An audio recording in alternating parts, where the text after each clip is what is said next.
How does bank function? Bank lend ना करना चाहते हो लेकिन पैसा बहुत है उनके पास। मनी सप्लाई क्या होती है? It is called open market operation. Why it is called open market?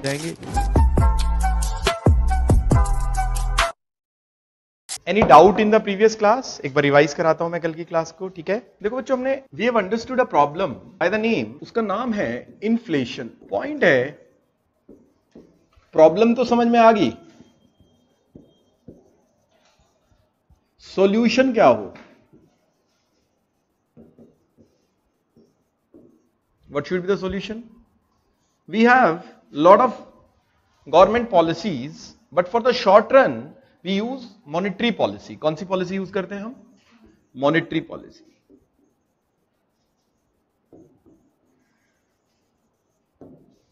How? इसके लिए हमने समझा आरबीआई, देन हमने समझा banks, right? How does bank functions? कैसे काम करते हैं? What is their role? Financial intermediation, right? That's the main idea. तो एक हाथ वो पैसा लेते हैं, इस हाथ पैसा लेते हैं, क्या बोलते हैं हम इनको? और दूसरे हाथ पैसा देते हैं। अब what we want is that they must not give the money in an unprudent manner. How can we ensure that? We can ensure when their own money is involved, number one. So which norms we are, which norms? CAR norms, capital adequacy ratio. Which norms? CAR norms.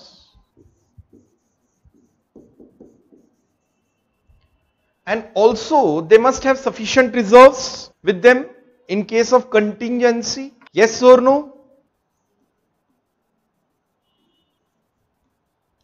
अब एक बात समझिए, कुछ बच्चों को लगेगा कि ये क्या बना दिया सर आपने। मैंने बनाया नहीं है, ये बन गया। पैसा एक हाथ लिया तो इस साइड पैसा रखा, उस हाथ दिया तो उस साइड पैसा दिया। ये जो जीवन का बैलेंस है, इसको हम अकाउंटिंग स्टेटमेंट के तौर पे कह देते हैं बैलेंस शीट। बस हर एक का वही खाता है इस जीवन में। नहीं, कुछ अच्छी बात है, कुछ बुरी बात है, कुछ दिया कुछ लिया। नहीं, तो same thing with the same logic we are doing this.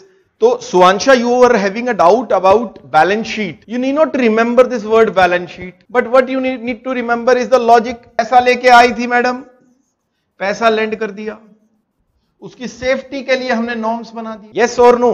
Is there any doubt? Is there any doubt? मुझे आज एक कॉन्सेप्ट समझाना है आपको। मनी सप्लाई क्या होती है? क्या वर्ड यूज कर रहा हूं मैं? Money supply. पहला question, what is money?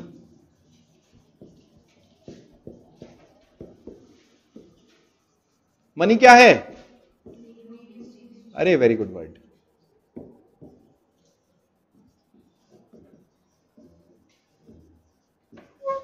Money क्या है? Medium of exchange. Who creates money?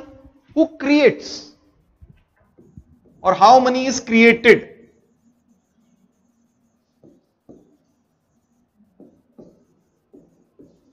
कौन करता है? RBI. There is no such regulation with RBI that how much money they can print. There is a minimum reserve system that RBI needs to follow. What is that minimum reserve system? That 200 crore of currency and 115 crore of gold. It has to be kept with RBI as a safety measure. नहीं, घर में पड़ा हो सोना होना चाहिए ना, ठीक है? What is money created? How? But how does this money, ये जो मनी है, how it gets converted into demand, which impacts prices. Today's class is about this understanding, and then we will understand what is monetary policy. What exactly is the meaning of which policy? Monetary policy. I hope every one of you is aware about certain basic terms, that is assets, liability, then reserve ratios, then deposits, capital adequacy norms. Yes or no? Is this fine? सबको पता है, आपने class miss की है तो आपको recording देखना, आज जाके ना तीनों रिकॉर्डिंग देख लेना, 2.5 घंटे की है, फास्ट फॉरवर्ड करके जल्दी समझ में आ जाएंगी। और फिर कल की क्लास रिकॉर्डिंग के साथ लेके बैठना, तब जाके समझ में आएगी क्लास, ठीक है। Due to flow of money, oh very good word, flow, ठीक है। हाउ, इसको समझें। देखो, RBI is like father of banks, और एक वर्ड यूज करूंगा बैंकर बैंक। क्या वर्ड यूज करूंगा मैं? Banker bank. RBI gives money to the banks, RBI lends money, और banks borrows money from RBI at a rate of interest. एक particular rate, जब भी हम बोरो करते हैं किसे, हमें क्या रखना होता है? रेट ऑफ इंटरेस्ट लगता है ना अपने को, कोई उधार फ्री में तो नहीं देता है ना, अनलेस अनटिल अपने को जानता हो और या नोन हो या रिलेटिव हो, नहीं। Then these banks lends the money to those who are in need.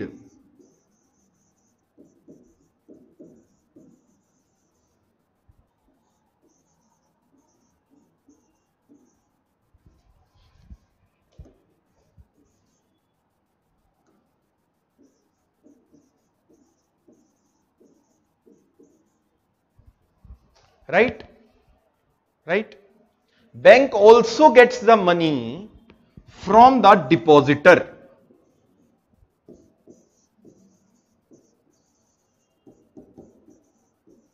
And that is also they lend to those who are in need. Is that fine? Fine? इतना समझ में आया? मनी क्रिएट कब हुई? जब RBI ने print करके किसको दी? बैंक को। क्रिएट हुई मनी। मनी का फ्लो कैसे बना? जब बैंक ने आगे लैंड की, इन लोगों ने सैलरी दी होगी तो इन लोगों के पास पैसा आया होगा, इन लोगों ने पैसा बैंक में जमा कराया, फिर are you able to see the flow of money? Are you able to see two words? One is money is getting multiplied,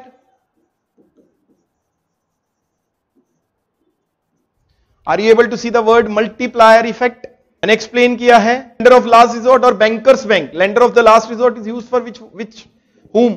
What is the difference between lender of last resort and bankers bank? Okay, emergency normal, ठीक है, मैं समझाऊंगा इसको थोड़ा सा और clarity से, ठीक है वो आप लोग, ठीक है। सो बेसिकली मल्टीप्लायर मनी, ठीक है। अच्छा, एक और चीज वर्ड यूज करूं, velocity of money word use करूं। क्या वर्ड यूज कर रहा हूं? वेलोसिटी।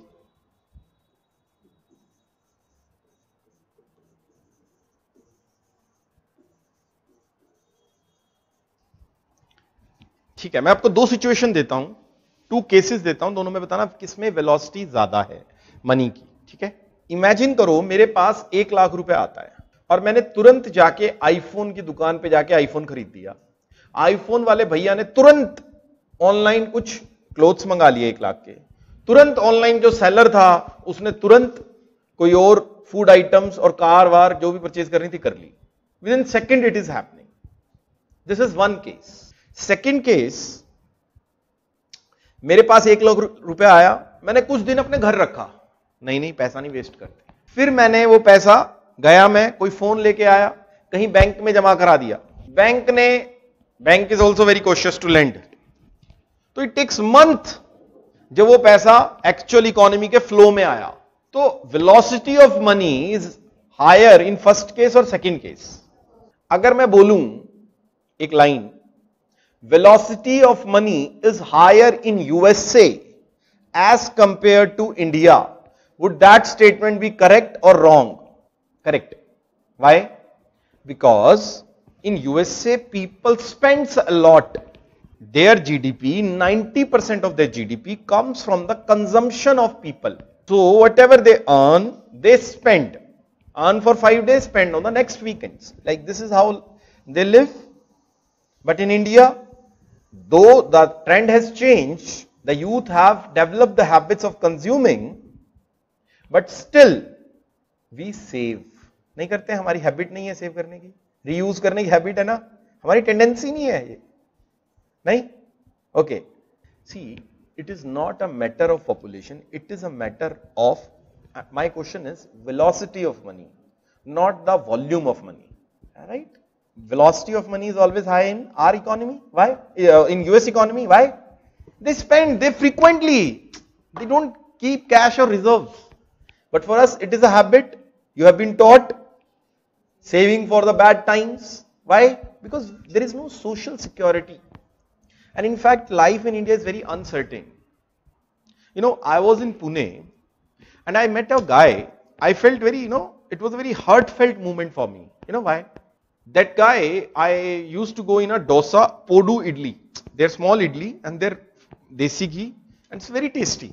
ठीक है, मैं वहां जाता था उस रेस्टोरेंट में, तो वहां पे जो मैनेजर था, चिट चैट हुई मेरी और उसकी, और उसने मुझे बताया कि before Covid he was running a shop with the employees having 10 employees, though the shop was on rent and he was earning 2 to 3 lakh rupees per month, and now because 2 years of lockdown he could not afford the rent since he has taken loans already for his house. He has no money, so he has to leave that place, sell all the belongings in that shop and has to become a manager. And what was his salary in that shop? 15,000. So life is very uncertain if you guys think in India. And there is no social security as such. What is our social security? Is our family. Like we'll ask our uncle, some old, some relative. I have seen very bad times. I have given a lot of money during COVID to my students from Patna. They called me up, sir, we need money. तो मैंने उनको पैसा दिया, काफी पैसा मतलब 3+ चला गया होगा मेरा पैसा, अभी तक नहीं आया ना मैंने मांगा, मुझे पता नहीं होगा, समझे? किसी को अपना इलाज कराना है, किसी को parents, and they were doing good, but since there were no savings, so what lessons we have learned, right? Savings are essential, yes, but this is not the case in US. Even if you're unemployed, you will get allowance. Even if you're homeless, you will get a home shelter. Even if you are not able to pay the college fees, there are systems. If you're intelligent enough, there'll be, you'll be getting the admissions into the colleges for the education. Health system is also fine. Social security, क्या word use किया मैंने? ठीक है, तो they consume. अब have you been to Malana? Malana गए हो कभी? वहां पे ना इजराइली आते हैं समर्स में. मलाना इज अ हिली प्लेस हिमाचल में, तो वहां पे इजराइलीज आते हैं. They don't do anything. मैं देखता था यार ये लोग कैसे जीवन जीते हैं, किसका मन नहीं करता कुछ ना करने का? नहीं, कई बार मन नहीं करता कि कुछ ना करें यार लाइफ में, हर टाइम थोड़ी कुछ करना है. कई बार होता ना कि क्या कर रहे हो, कुछ नहीं कर रहे जी, पर इंडिया में तो करना पड़ता है कुछ, है ना? इकोनॉमिक लाइफ नहीं है. वो लोग वहां से, उनका एक कंपनसेशन मनी मिलता था उनकी गवर्नमेंट से, और वो आते थे यहाँ पे, और पूरा दिन एक इजरायली टूरिस्ट तो पता क्या करता था, एक इतनी सी डब्बी थी उसके पास, उठता था सवेरे, खाता था, चला जाता था कहीं पे टहलने, आता था वो डब्बी में से खाता था, चला जाता था टहलने. पता नहीं क्या था उस डब्बी में, भाई मेरे को आज तक नहीं समझ में आया. It must be very nutritious then, because he was able to survive throughout the day. तो what I am trying to tell you is this is how life is, but for us we have to earn. ठीक है, तो now you are able to understand in which economy the velocity of money is high. Okay, fine. Now I'll use certain words. The idea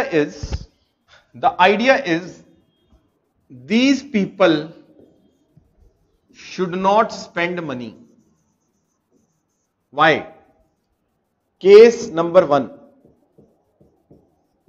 inflation is high.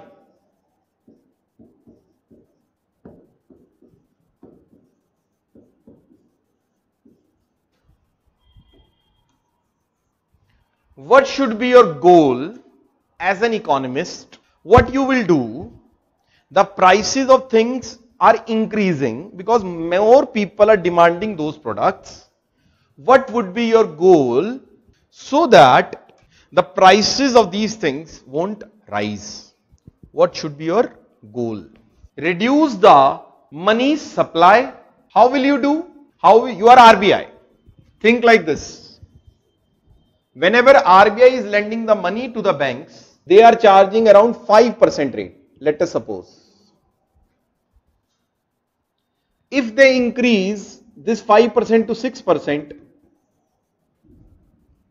banks will also increase the rate of interest. Now I am as a borrower will think the cost of borrowing is very high and will not borrow from banks or will delay the borrowing. Yes or no? So I will be having less money to spend in the market. Let us say I am taking loan for auto loan. क्या लेता हूं मैं? Loan लेता हूं किस किस के लिए? Auto loan, house loan.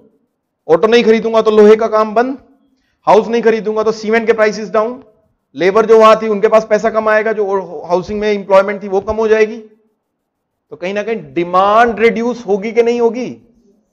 The idea of increasing this rate of interest is to reduce the demand.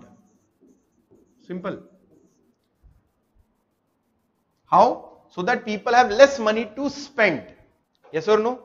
I can do more things. This is one way. If inflation is high, this is one way. There are another ways as well. कल की class याद करो.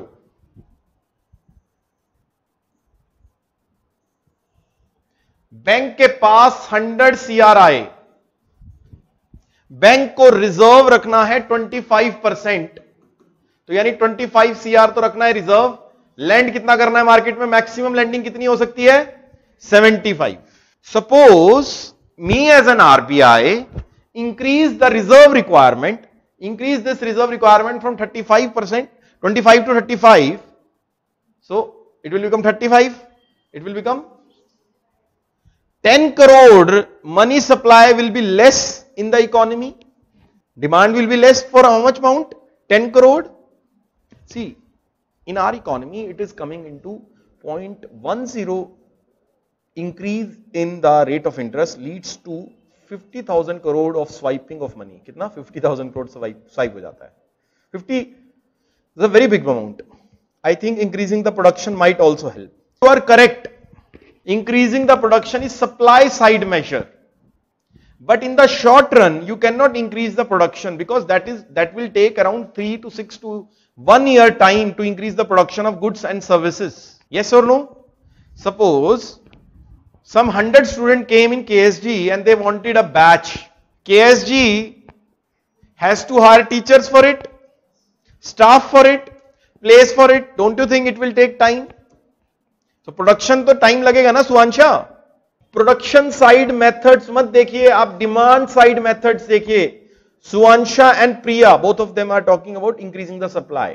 दे are correct, but what is more important? Demand.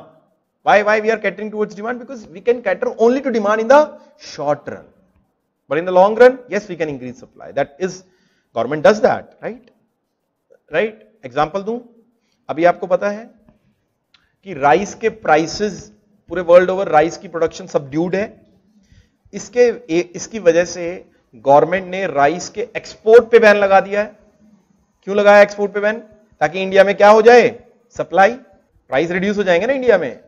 तो वो supply side major government करती है. ऐसे ही oil के ऊपर एक टैक्स लगाया गया था जिसको बोला गया था विंडफॉल टैक्स, ताकि ये जब ऑयल बाहर नहीं जाएगा, उससे क्या होगा? जब ऑयल बाहर नहीं जाएगा तो डोमेस्टिकली हम सस्ते में ऑयल प्रोवाइड हो जाएगा. बस ये लॉजिक था. Sir, what will be the advantages if we are decreasing the demand? Anyway, if you are looking at increasing the economic status of people, sir, this is not a permanent policy of government of India. This is the policy which is taken into consideration for a very short span of time, keeping into demand the major goal of catering to inflation. The long-term goal is economic status should be increased. But when there is inflation, that is a bigger evil. Why? Because inflation eats up the consumption power of the people of India. So for that purpose, we have to tackle immediately inflation first. Then only we can think of larger goals like increasing the status, economic status of people. Kashvi, Adarsh पूछ रहा है, if the prices of milk upsurges, then slowing down the flow of money and scaling of production is not possible. Then how can government control this inflation?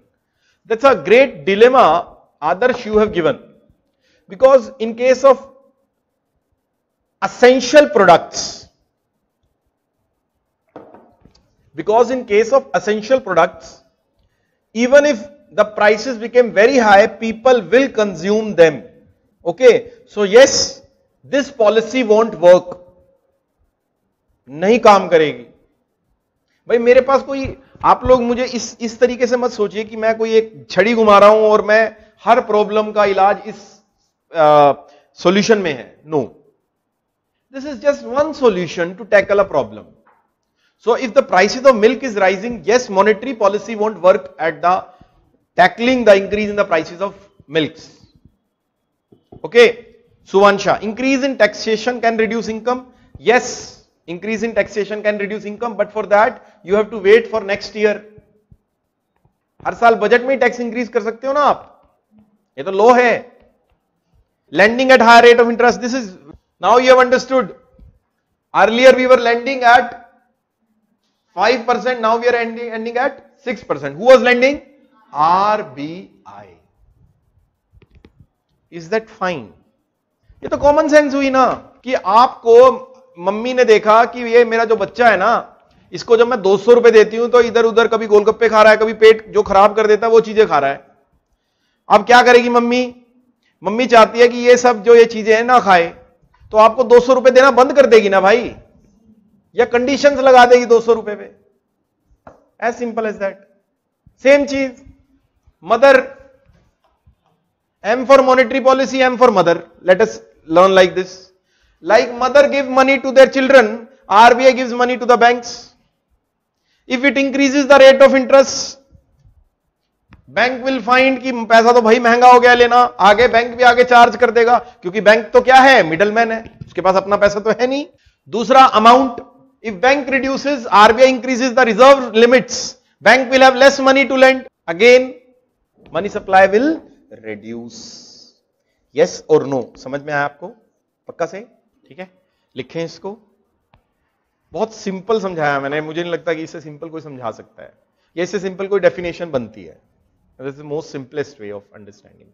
Okay, and sir, what about the lender side, about the acceptance of that much increase in interest from bank? Very good point. कि lender, what lender will do if the interest rate is very high? Borrower will not take. Lender, मेरे को तो I am charging my margin. I have a fixed margin in between. I'll charge. Suppose RBI is giving me at 5%, I will charge 8%. I have a fixed commission. RBI is giving at 6, I am charging 9.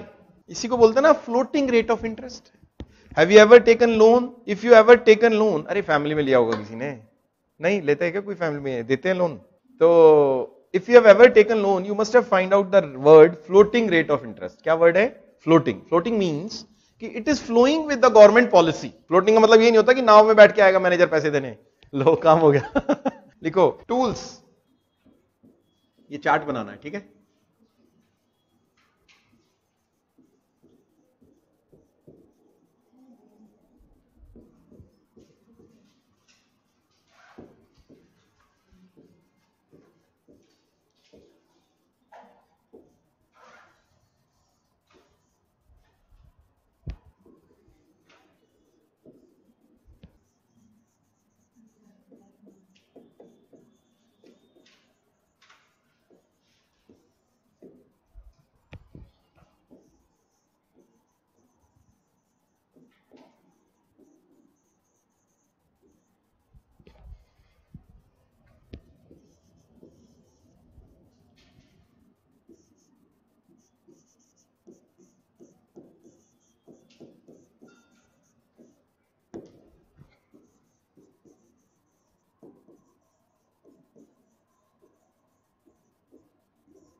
हमारे पास दो तरह के tool होते हैं monetary policy के।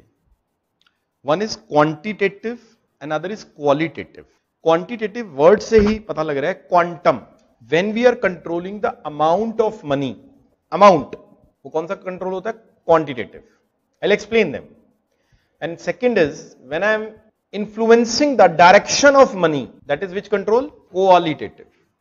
आइए समझते हैं, लिखिए, हेडिंग बनाइए आप, quantitative tools of monetary policy बनाओ। अब लिखो first tool, liquidity adjustment facility.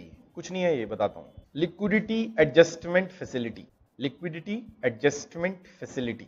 इसके अंदर लिखिए लैफ, इसको लैफ कॉरिडोर भी बोलते हैं बच्चों। आपने पढ़ा था बच्चों, RBI gives the money to the banks, right? They charge a rate of interest. They charge which interest? Rate of interest, and that rate of interest is called repo rate.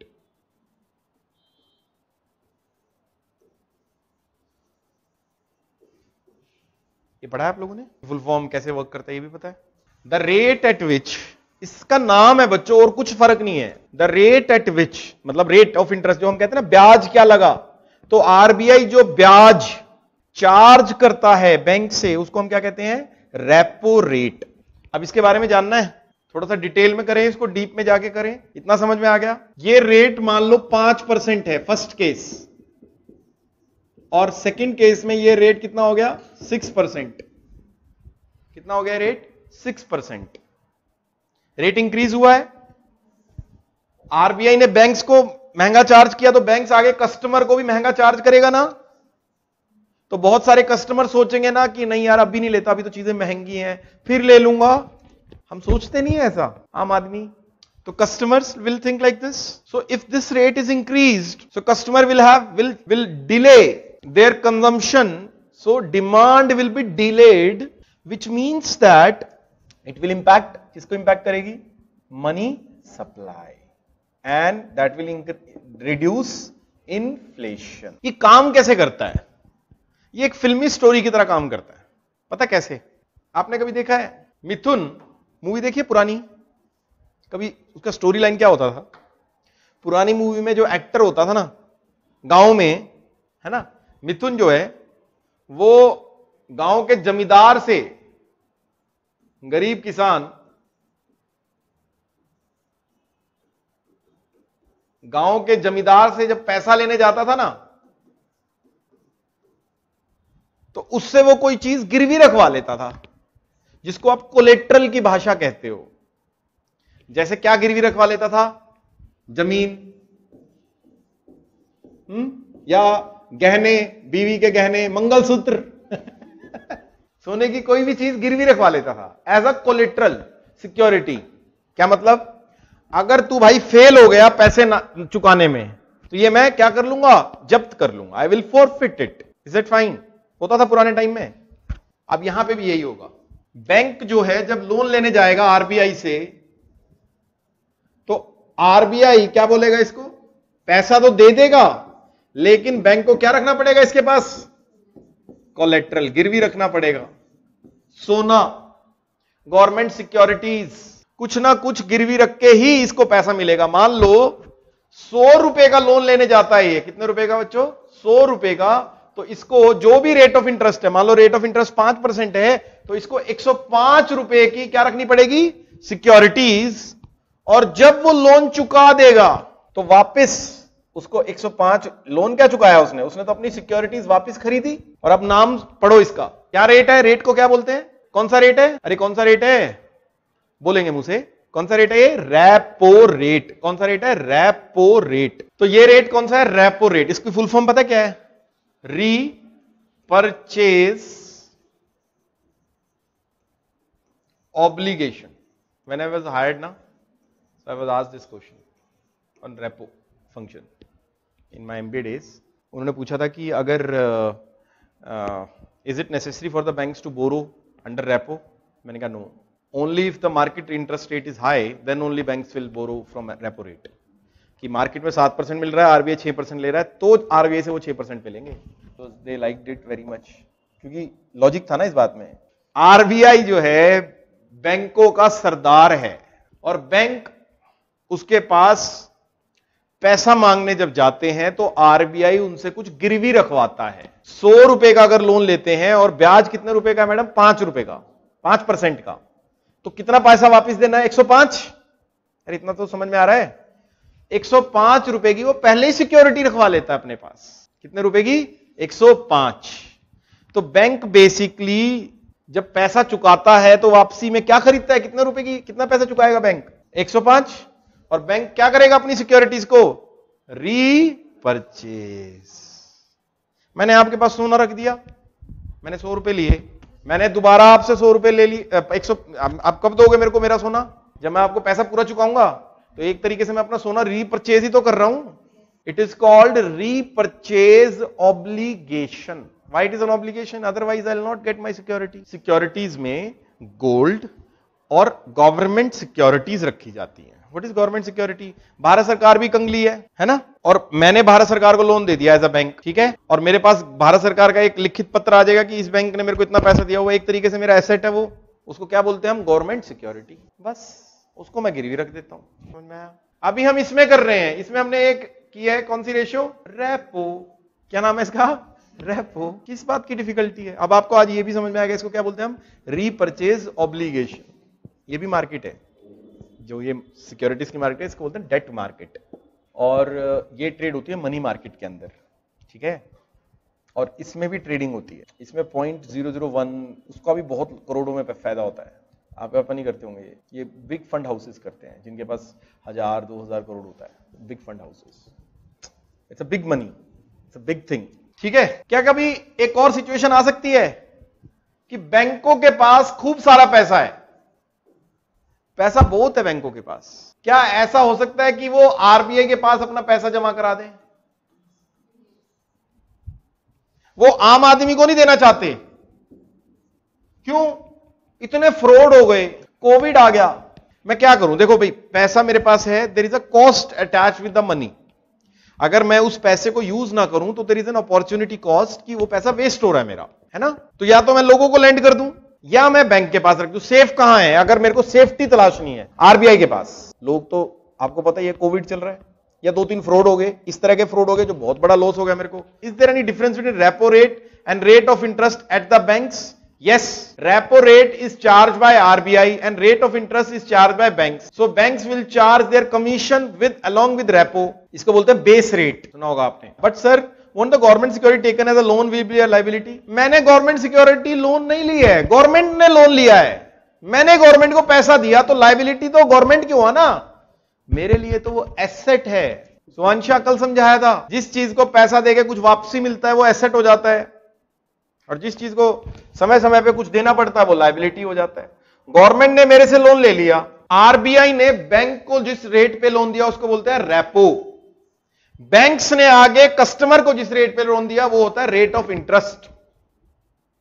RBI ने rate of interest लगाया 5%, bank ने लगाया 8%, दोनों में difference कितना आया? 3% commission margin. अरे भाई इंप्लॉइज, देखा है ना, बैंक में जाते हो तो मिलता है ना, कोई मैडम मिलती है आपको, वो पैसे लेती है मैडम, किस बात के? वहां पे सैलरी बोलते हैं उसको, तो वो 3% इसमें से मिलता है उनको। अच्छा जी, कभी ऐसा हो सकता है जीवन में कि बैंक लेंड ना करना चाहते हो लेकिन पैसा बहुत है उनके पास, बैंकों के पास पैसा आया हुआ है, लोग डरे हुए हैं। कोविड का माहौल देखो, कोविड का समय, लोग डरे हुए थे, बैंकों में पैसा खर्च रहे थे और बैंकों में पैसा रखे रखे थे। लोग पैसा नहीं खर्च रहे, कोई लोन भी नहीं लेना चाहता और बैंकों के पास पैसा बहुत है। तो इस केस में क्या बैंक अपना सरप्लस पैसा आरबीआई को दे सकते हैं? अब सेम बात, ये रिवर्स हो जाएगा सब काम सेम। अब सिक्योरिटीज कौन देगा? आरबीआई। रीपरचेज कौन करेगा? आरबीआई। इसको क्या कह देते हैं हम? Reverse repo.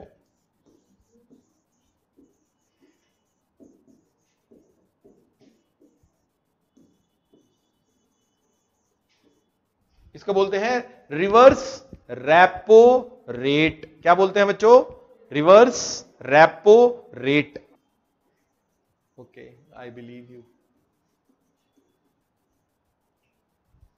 लिखो अब रेपो ऑपरेशंस और रेपो रेट। लैफ के अंदर लिखो रेपो रेट। ओके चलो ठीक है, लिखो the rate at which, repo rate के सामने इसकी ब्रैकेट में फुल फॉर्म लिख लो या नीचे फुल फॉर्म लिख लो, repurchase obligation. It is the rate at which RBI lends the money to the scheduled banks, This is a secure transaction. Secure transaction, I hope you are understanding. What does it mean? That it involves collateral. Security एक होता है unsecure loan, एक होता है secure loan. जब हम credit card लेते हैं तो कुछ कोलेट्रल रखते हैं क्या? लेकिन जब हम आरबीआई से लोन लेते हैं तो हम क्या रखते हैं? कोलेट्रल, गिरवी रखते हैं ना हम। तो वो कौन सी ट्रांजैक्शन होती है? Secured credit. कौन सा क्रेडिट होता है? सिक्योर्ड। और ये कौन सा होता है? अनसिक्योर्ड। ये कौन सा होता है? Unsecured. Secured means collateral. Security का मतलब वो नहीं होता कि सेफ है। फाइनेंस की भाषा में हम सिक्योरिटी का मतलब जो कोलेट्रलाइज्ड और नॉन कोलेट्रलाइज्ड। ठीक है, क्या लिखा आपने line? Secure transaction whereby banks have to give certain prescribed securities like gold, government bonds। Underline करेंगे। You don't understand अभी bonds क्या होते हैं, मैं एक्सप्लेन करूंगा।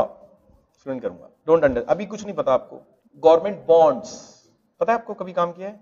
पता है, इसके साथ ना मेरे को शेयर मार्केट भी समझाना पड़ेगा आपको, जो अभी आपके सिलेबस में नहीं है, बट आई विल एक्सप्लेन जितना अभी तक आपको समझना चाहिए। बॉन्ड बहुत बड़ा इशू है, मतलब ये इतना बड़ा इशू है कि इसकी वजह से कमोडिटी मार्केट्स, पूरे वर्ल्ड का पैसा कैसे मूव ऑन कर रहा है वो समझाऊंगा। अगर समय हुआ ना तो आज समझाने की कोशिश करूंगा। ठीक है, क्या लिखा आपने? क्या लाइन लिखी है? एटसेट्रा। ठीक है, अब लिखो reverse repo. In an economy there can be situations where by banks have surplus money and business confidence is low, which means that either banks are not willing to lend or investors are not coming forward to borrow. Next para. In this case, this surplus amount banks can deposit with the RBI and RBI will keep the securities with the banks. The rate at which, full stop, bank deposit the money with the RBI is called reverse repo rate. Next para. Okay, Shreya, yesterday I have explained scheduled bank. Under the RBI Act 1934, all those banks which have taken registration and license under second schedule of RBI Act 1934 are called scheduled banks. There are two conditions which are to be fulfilled. So what are these two conditions? I'll explain it tomorrow, the types of banks. ठीक है, उसमें बताऊंगा। ठीक है, क्या लिखा है आपने? Reverse repo. अब लिखो, हेडिंग बनाओ इसके अंदर, सब हेडिंग इसी पॉइंट के अंदर, रिवर्स रेपो के अंदर सब heading. Recent developments, current affairs. Schedule मतलब जो आरबीआई का शेड्यूल 7 है उसके साथ रजिस्टर होना, जो भी बैंक उसके साथ रजिस्टर होगा वो कहलाएगा शेड्यूल्ड बैंक। RBI act 1934। क्या लिखा है आपने?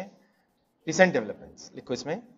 There is a new method by which banks can deposit the money. ये पिछले साल ही इंट्रोड्यूस हुआ है। क्या लिखा आपने? There is a new method by which banks can deposit the money with RBI and RBI need not to give securities to the banks. Margin में लिखो इसमें से एरो निकाल के, to avoid hassles of buying and selling securities, to increase ease or avoid hassles. It is called special deposit facility, SDF। ठीक है, चलो आगे लिखते हैं। क्या लिखा? Special deposit, SDF। ठीक है, अब ये हुआ ये क्या हुआ हमारा? कौन सा टॉपिक खत्म हुआ? LF। सेकंड सब हेडिंग बनाइए, रिजर्व रेशियो। सेकंड पॉइंट कल लिखवा दिया भाई, इसकी रिपीट नहीं करना। Reserve ratios. Take 5 minutes and read whatever you have written। 5 minute लीजिए, जो भी लिखा है पढ़िए। Net time and demand liability, net demand and time liability होगा। टाइम लायबिलिटी देखो, क्वेश्चन बोलिए एक बार।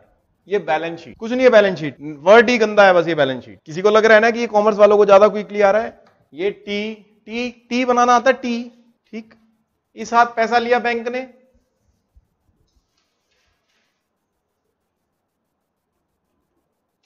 मैडम आपके लिए बता रहा हूं, क्या बोलते हैं डिपॉजिट्स को? They are liability of the banks, demand and time, they are the liabilities of the bank. इसका परसेंटेज रखना है, किसके रूप में रखना है? मान लो ये 100 है, इसका परसेंटेज कितना है? 25%। किस रूप में, मतलब in what form? Cash and statutory liquidity reserves और रेशियो। अब बताओ डाउट क्या है? परसेंटेज ऑफ 100 का परसेंट कितना? 25।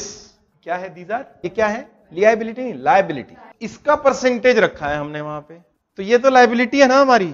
याद है ना कल?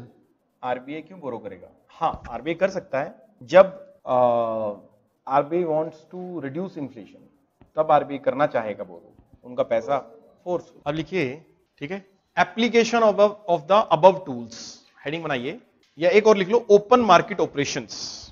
RBI is the government banker, it sometimes lends to the government directly as well as it facilitates lending to the government. This happens as follows.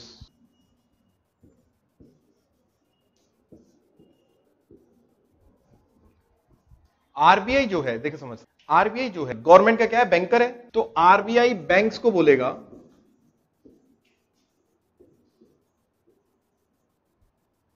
क्या बोलेगा? आरबीआई क्या बोलेगा बैंक्स को? या अभी इसका भूल जाओ रोल। आपको पता है गवर्नमेंट को लोन चाहिए होता है, government of India needs money, पैसा चाहिए। क्यों? खर्चा करना है भाई।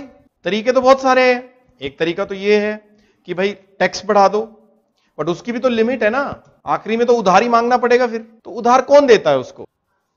एक तो आरबीआई देता है डायरेक्टली, एक तरीका और है, I am RBI, I become the issuer of government securities. मैं क्या करूंगा? मेरे को पैसा चाहिए, मैं हूं गवर्नमेंट, गवर्नमेंट को पैसा चाहिए, गवर्नमेंट आरबीआई के पास आती है। आरबीआई क्या करेगा? भाई गवर्नमेंट तू साइन करके दे दे एक कागज पे, और लो दिस इज आईसीआईसी बैंक, एक है एसबीआई बैंक, एक है एचडीएफसी बैंक, एक है कोटक महिंद्रा बैंक। मैं आपको ये सिक्योरिटीज देता हूं, आपको अपनी एसएलआर रिक्वायरमेंट्स पूरी करनी है ना जी, और मुझे पैसा दे दो।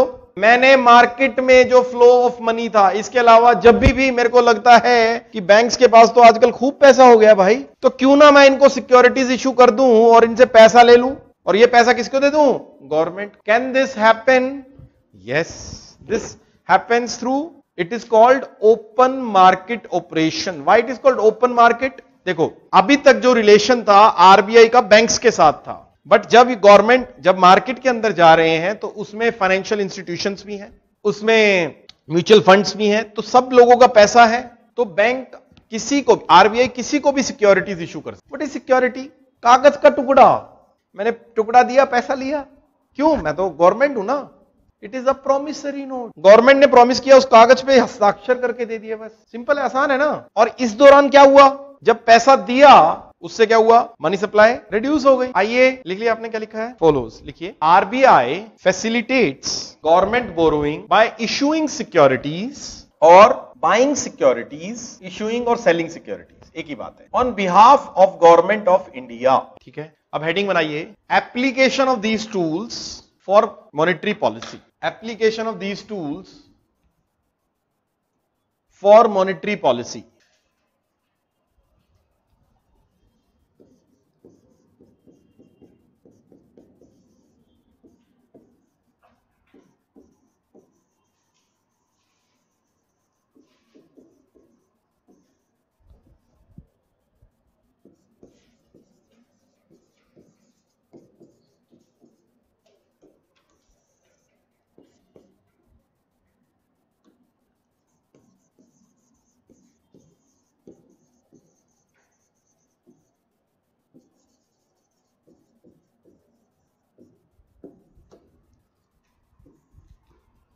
बच्चों सिचुएशन है हाई इन्फ्लेशन की। किसकी सिचुएशन है? High inflation.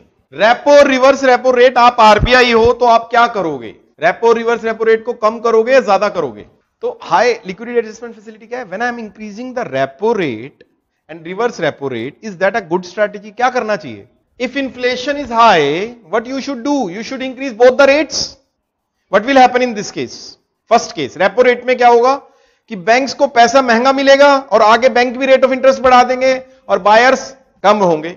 Very good. Second, reverse repo rate बढ़ रहा है तो बैंक्स क्या सोचेंगे कि कस्टमर की बजाय मैं आरबीआई के पास अपना पैसा रख देता हूं. आइडिया तो मनी फ्लो कम हो जाएगा. अरे यस और नो? आइडिया क्या है? Reducing flow of money. Okay. Second, what is the second? हमारा क्या है टूल? Reserve ratio.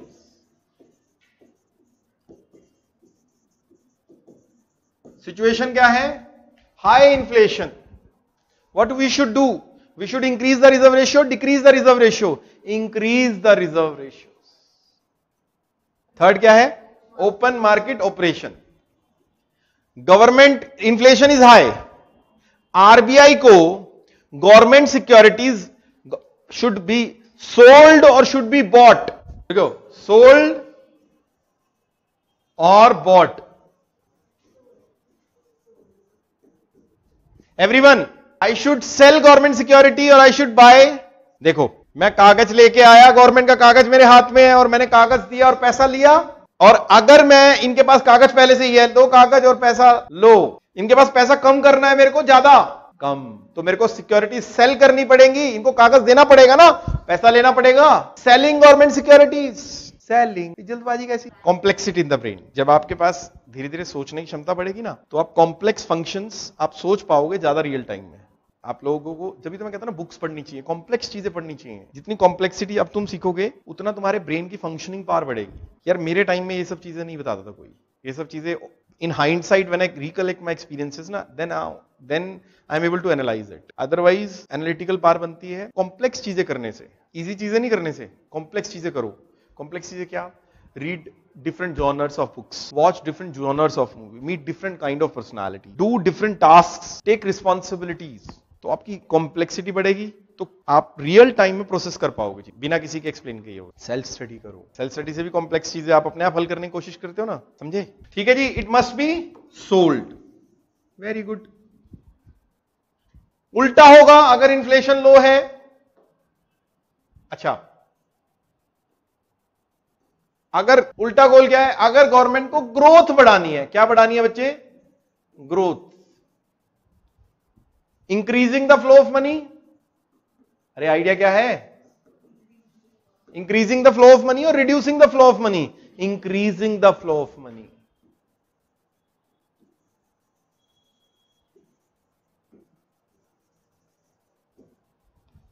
लिक्विडिटी कम करनी है इकोनॉमी में या ज्यादा करनी है? कम या ज्यादा? जब ग्रोथ बढ़ानी है तो लिक्विडिटी ज्यादा, जब इन्फ्लेशन कम करनी है तो लिक्विडिटी कम. लिक्विडिटी माने तो money supply, cash. Increasing the flow of money means liquidity. इसका मतलब क्या होता है? लिक्विडिटी को कम करना और लिक्विडिटी को बढ़ाना. वर्ड क्या यूज किया है? लिक्विडिटी. लिक्विड मतलब टैप वाटर, समझा है आपने? टैप वाटर को टाइट कर दो, लिक्विडिटी कम. टैप वाटर को लूज कर दो, लिक्विडिटी ज्यादा. बस. टाइट करना है तो इंक्रीज, लूज करना है तो डिक्रीज. लूज क्यों करना है? कंट्रोल को लूज क्यों करते हैं? तो हम चाहते हैं इकोनॉमी में ग्रोथ बढ़े. कब बढ़ेगी? जब लोगों के पास पैसा आएगा. लोन लेंगे, लोन लेंगे तो बिजनेस लगाएंगे, बिजनेस लगाएंगे तो इंप्लॉइज हायर करेंगे, उनको पैसा मिलेगा. समझ रहे हो? किसका नाम? Monetary policy.